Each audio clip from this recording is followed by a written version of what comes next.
যে কমিটি বা ওরকম এগুলি দলীয় কার্যকলাপ ঘরগুলোতে পরিচালনা করতে না পারে সেই বিষয়ে আমি আমার সর্বোচ্চ জোর দিয়ে কাজ করবো ইনশাআল্লাহ। আরেকটি গুরুত্বপূর্ণ বিষয় হচ্ছে বিশ্ববিদ্যালয়ের প্রশাসনের পক্ষপাতিত্ব। আপনারা ইতিমধ্যে শেয়ার করেছেন যে নির্বাচনী প্রচারণা কার্যাবলীর বিভিন্ন ক্ষেত্রে কয়েকটি বিশেষ দলকে বিশেষ সুবিধা দেওয়া হচ্ছে।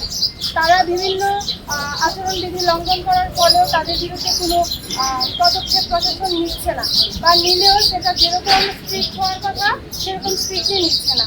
তো তারই পরিপ্রেক্ষিতে আমি যে কাজটা করবো সেটা হচ্ছে বিশ্ববিদ্যালয়ের প্রশাসন, শিক্ষক মণ্ডলী ও ছাত্র সংসদকে সব ছাত্রছাত্রী সবার কল্যাণে সবার প্রতিনিধিত্ব করতে হবে। যে দল থেকে নির্বাচিত হোক দলীয় বৈষম্য করা যাবে না। সকল পরীক্ষার ফি বন্ধ করতে হবে। এবং আপনারা জানেন প্রতি বছর আমাদের ইয়ার চেঞ্জের পরে যে ভর্তি ফি, এটা মোটামুটি একটা ভালো অঙ্ক।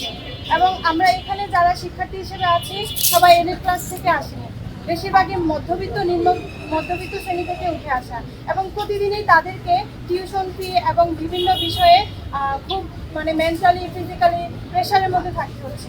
তো দেশের মধ্যে বিভিন্ন সেক্টরে আমরা দেখছি কত দুর্নীতি হচ্ছে, কোটি কোটি লাখ লাখ কোটি কোটি টাকা বিদেশে পাচার হচ্ছে। তো আমি মনে করি সেখানে আমাদের বিশ্ববিদ্যালয়ের শিক্ষার্থীদের জন্য যদি এই পরীক্ষার ফি অথবা ভর্তি ফিটা বাদ দেওয়া হয় তাহলে এত বেশি ক্ষতির সম্মুখীন হতে হবে না। তারই পরিপ্রেক্ষিতে আমি সকল পরীক্ষা এবং ভর্তি ফি যারা এয়ার চেঞ্জের সময় যে ভর্তি ফিটা দেয় সেটা বন্ধের জন্য কাজ করব। ছাত্র সংসদ তহবিলের 2/3 গরিব ছাত্রছাত্রীদের কল্যাণে ব্যয় করতে হবে। তারপর যে বিষয়টি সেটা হচ্ছে আসন, শিক্ষক ও আবাসিক হল বাড়াতে হবে। সকল প্রকার কোটা বন্ধ করতে হবে। বেশিরভাগ ডিপার্টমেন্টে আমরা যে বিষয়টা খেয়াল করি যে ক্লাসের ব্যাপারে আমরা ক্লাসরুম পাই না ক্লাস করার জন্য। হয় কি একটা কমন ক্লাসরুম থাকে যেখানে বিভিন্ন ডিপার্টমেন্টের ক্লাস, তো এত এত টাকা বাজেট হয়, তো সেগুলোর বাস্তবায়ন কোথায়? তো তারই পরিপ্রেক্ষিতে আমি পরবর্তীতে যে বিষয়টাতে জোর দেব সেটা হচ্ছে আসন ব্যবস্থা নিশ্চিত করা প্রতিটা শিক্ষার্থীদের জন্য। আপনারা জানেন প্রতি বছর বিগত সময়গুলোতে আমরা দেখেছি আসন সংকটের সমস্যার কারণেই কিন্তু দলীয় রাজনীতির যে অনুগ্রহ সেগুলো আমাদের গ্রহণ করতে হয়েছে, এবং সেখানেও মূল দোষ আমি দিব প্রশাসনের রাজনীতি। কারণ প্রশাসন যদি চাইতো যে শিক্ষার্থীদের প্রতি বছর আসনের বিষয়টি নিশ্চিত করবে, তাহলে তারা সেটা যদি নিশ্চিত করতো তাহলে তাদের কখনোই দলীয় রাজনীতির যে সহানুভূতি, যে সাহায্য সেটা নিতে হতো না। তো সেটা নিতে না হলে তাদের কিন্তু তাদের পিছনে ঘুরতে হতো না, তাদের ক্যারিয়ার, এডুকেশন, শিক্ষার্থীর যে শিক্ষাবান্ধব পরিবেশ সেটাও নষ্ট করতে হতো।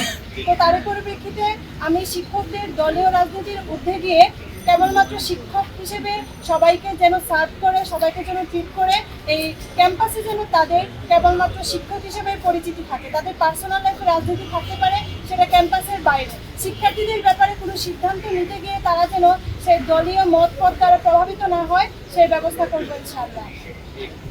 সবার মত প্রকাশের গণতান্ত্রিক মানবিক পরিবেশ বজায় রাখতে হবে, এবং বিশেষভাবে ধর্মের নামে উগ্রবাদী সন্ত্রাসী চক্রের নিপীড়ন থেকে ছাত্রীদের স্বাধীন ও মুক্ত জীবনের বিকাশ নিশ্চিত করতে হবে।